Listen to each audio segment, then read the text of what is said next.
যারা লিবিয়া থেকে গেম দেয়, লিবিয়া থেকে ইতালি যাওয়ার পথে যে গেম, সেই গেম মূলত এটা 6 মাস পরে হয়েছে গেমটা। তো এই যে বোর্ডটা দিয়েছে, বোর্ডটা সর্বনিম্ন ক্যাপাসিটি 50 জন, সেখানে এই দেখতে যাচ্ছে 150 জন। তো গেম দেওয়ার আগে একবার যারা গেম দেবে, মনে হয় যারা এখনো লিবিয়াতে আছে গেম দেওয়ার জন্য, তাদের উদ্দেশ্য ভিডিওটা করেছি। তারা অবশ্যই যেন গেম দেওয়ার আগে এই ভিডিওটা একটু দেখে যে গেমটা কীভাবে দিতে হয়। তো এইভাবে লাইভ জীবনের ঝুঁকি নিয়ে সাগর পথে কোনো সেফটি বা কোনো সার, কোনো লাইট বা কোনো প্রশাসনিক ব্যবস্থা বা রেস্কিউ টিম, কারোর সাথে কোনো রকম কাজ কিন্তু আপনাদের হবে না। তারা শুধুমাত্র আপনার গেম জীবনে পয়সা নিয়ে এরকম বোর্ডে তুলে আপনাকে ছেড়ে দিয়েছে। ওটাই মূলত বলার।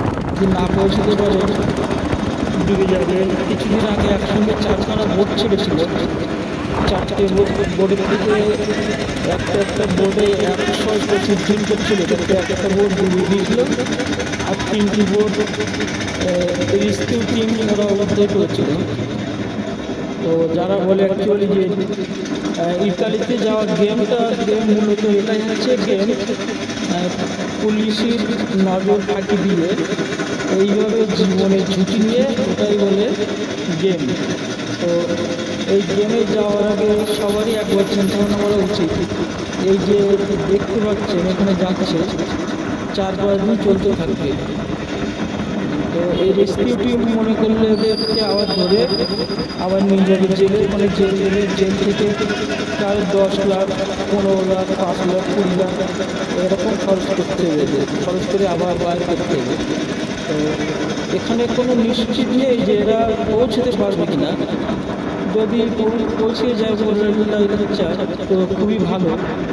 আর মাঝপথে এমন ঘটনা ঘটে যায় যে বোট ছিদ্র এগিয়ে পানি ঢুকে যায়। তো এরকম বহু বোট ডুবে গিয়েছে যার কোনো খোঁজই পাওয়া যায়নি এখন অবধি।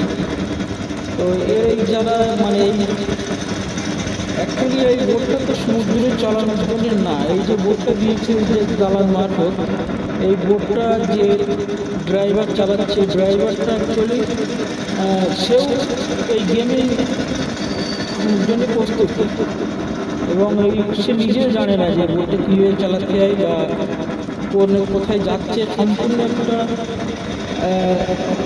অন্ধকার জগৎ, না জানালে এদের না আসে কোনো কম্পাস, না আসে কোনো যোগাযোগ ব্যবস্থা। তো সমুদ্র অটোমেটিক তো এরকমই উতাল থাকে, এর থেকে বহু লোক মারা যাবে, ফিরবে, নাও ফিরতে পারে। তো গেমটা আমার মনে না দিয়ে যদি পয়সা খরচ করে সোজাভাবে যাওয়াটাই হবে। অ্যাকচুয়ালি এখান থেকে গেলে শোনা যায় একদিনে 7 লাখ, 8 লাখ, 10 লাখ, কারো হচ্ছে 25-30 লাখও খরচ করতে লাগে। তো এই গেম না খেলে আমার মনে হয় সেই টাকা খরচ করে সঠিকভাবে সঠিক পথে যাওয়াটা সেটাই সব থেকে উত্তম। তো লিবিয়া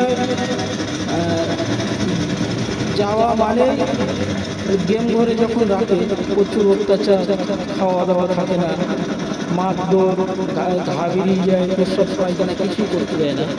তো তারপরেও যায়।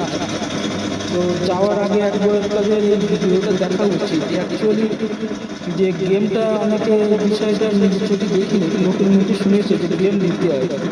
তো যারা গেম দেবে চিন্তাভাবনা করছে তাদের উদ্দেশ্য করে ভিডিওটা বানিয়েছি যে আপনারা চিন্তাভাবনাটা করে দেখেন অ্যাকচুয়ালি যে এটা দেখার পরে কি মনে হচ্ছে যে আমি গেম দেবো বা জীবনের ঝুঁকি নিয়ে এত টাকা খরচ করে আমি ইতালিতে যাব।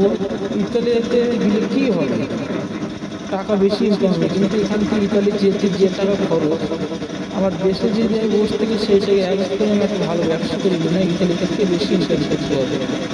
আমি নিজে মাতৃভূমি, এখানে শুধু এটাই না যে আপনি গেলেই যে এখানে কাজ হবে তা কিন্তু নয়। ইতালি থেকে দেখাচ্ছে যে আপনি গেম দিলে যাচ্ছেন এই পথে, তো ইতালি সরকারকে আপনি তো আবার এই ফেরার কোনো চান্স নেই। কোনোদিন যদি ফিরতে পারে ভালো, বা ওখানে যদি কাগজপত্র করতে পারে। তো যারা এইভাবে গেম দিয়ে যাচ্ছে তারা তো আশা করি আর জীবনে এই পথে ফিরে কোনোদিন আসবে না।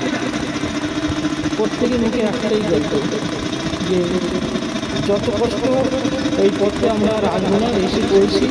তো আপনারা যাওয়ার আগে চিন্তা ভাবনা করবেন, ভিডিওটা করবেন, ভালো থাকবেন, সুস্থ থাকবেন এবং শেয়ার